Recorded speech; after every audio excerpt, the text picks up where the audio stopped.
Hey guys, LevelCap here, and today in gaming we have a new Battlefield leak to cover, Squad got an important new feature, Treyarch confirmed some Warzone leaks, and much more.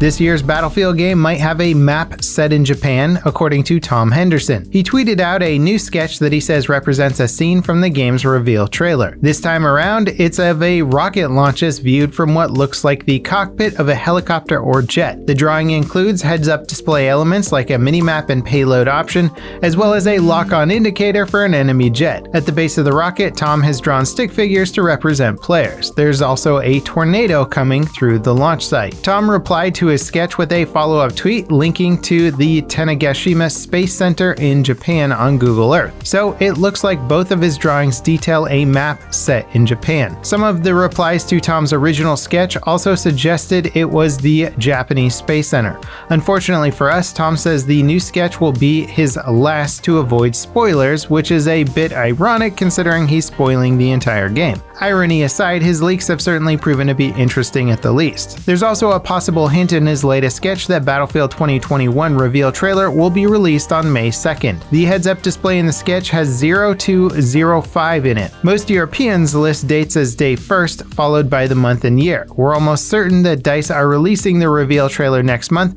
but we've predicted it to launch around their May 11th investor call. Having it launch on the 5th would be quite early. It seems likely that DICE will release a teaser before the big reveal. Tom's sketch could be from the pre-reveal teaser or the actual reveal, it's tough to say. Either way, all of the leaks, rumors, and speculation will be put to rest next month. The anticipation and hype for this year's Battlefield game is already reaching a fever pitch based purely on the expectations set by leaks. Hopefully all this hype doesn't come crashing down on us. For all we know, this year's Battlefield game could be set in medieval times, so temper your expectations. All that said, what do you guys think about all these leaks and sketches? Do you think Tom is a trustworthy source of insider info, or does he seem like an opportunist? Let us know in the comments and stay tuned for coverage of the actual Battlefield 2021 reveal.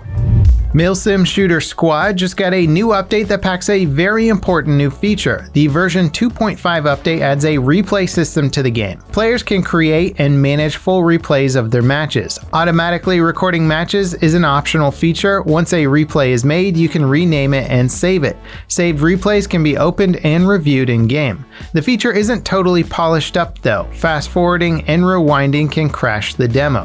Grenade throws won't be visible and some gunfire audio won't be audible. Aside from the replay system, version 2.5 also optimizes the game, fixes some bugs, adjusts some balance concerns, and updates a handful of maps. Players with GPUs that have 8 GB of VRAM or are CPU bottlenecked will see significant performance gains with this update. It optimized the game's level of detail system so characters, weapons, and vehicle components won't be animated when they're too far away to see.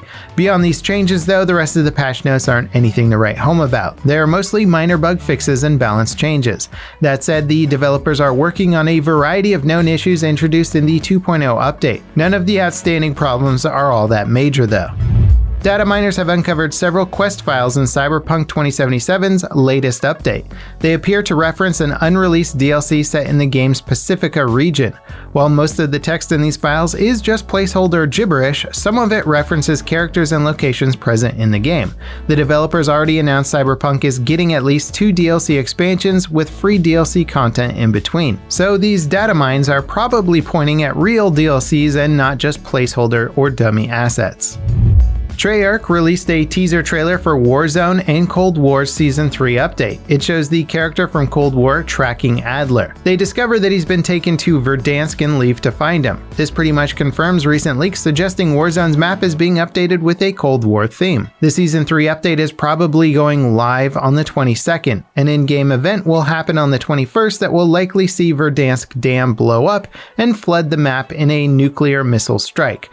The zombie horde just moved to the dam, so it sounds like things are about to finally get serious.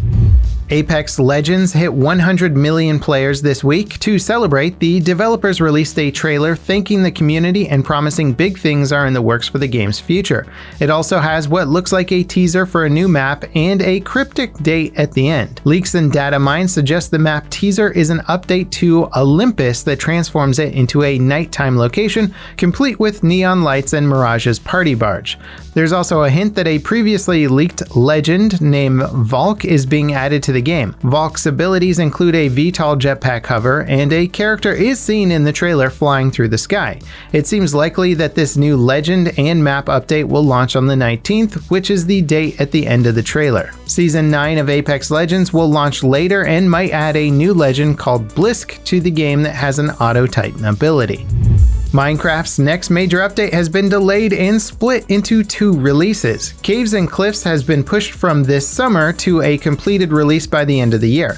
The update will overhaul the generation of overworld caves and terrain with more varied and new biomes. It sounds like a massive update, and getting it finished is proving to be a real challenge for the developers. New items, mobs, and blocks will launch this summer as well, with the terrain generation update and new biomes coming this holiday season. Days Gone launches on PC May 18th. It'll be the first PlayStation 4 exclusive title ported to PC as part of Sony's new initiative to put more of their exclusives on PC.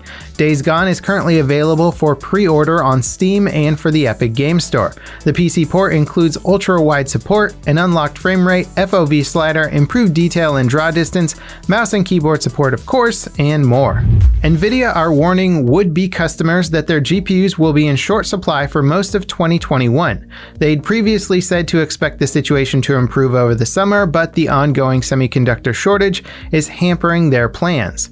Thanks to the pandemic and rapid expansion of computing technology in cars and consumer electronics, the production of semiconductors has fallen way behind demand. The companies responsible for making these components are ramping up production. Unfortunately, they don't expect to start meeting demand until at least next year. These production shortages affect all consumer electronic devices, not just GPUs. The Druids expansion for Assassin's Creed Valhalla has been delayed by a couple of weeks. It was due out on the 29th of this month, but will now launch on May 13th. The expansion takes the game to Ireland, adding a new storyline surrounding a mystic druidic cult. It sounds like a massive update to the game. Ubisoft have been pumping a lot more content than usual for an Assassin's Creed game into Valhalla. It seems like they're planning on supporting it well into this year and possibly into 2022. Before we get to our final story today, I just wanted to say thanks so much for tuning in. If you have anything to say about the Battlefield 6 leaks and rumors, leave it in the comments. We'd love to hear from you about what you're hoping for and if you think the leaks are real. A new trailer for Sniper Ghost Warrior Contracts 2 has been released that expands on the upcoming game's fictional Middle Eastern setting. Unlike past games in the franchise, Contracts 2 is set in Kuwamar, a made-up Middle Eastern country. The trailer showcases a massive-looking desert location and a port area. It's unclear if these two locations are part of the same level, but both look impressive. The previous game in the franchise was a refreshing change of pace. It expanded on the game's close-quarter gameplay while also leaning heavily on its tried and true sniper mechanics. And while the game received mixed reviews from players, it was still a big step forward for the franchise. Contracts 2 looks like a massive expansion of the previous game's mechanics with greater emphasis on long-range combat. And that wraps it up for today in gaming. Thank you guys so much for watching, and I'll see you next time. This is LevelCap signing off.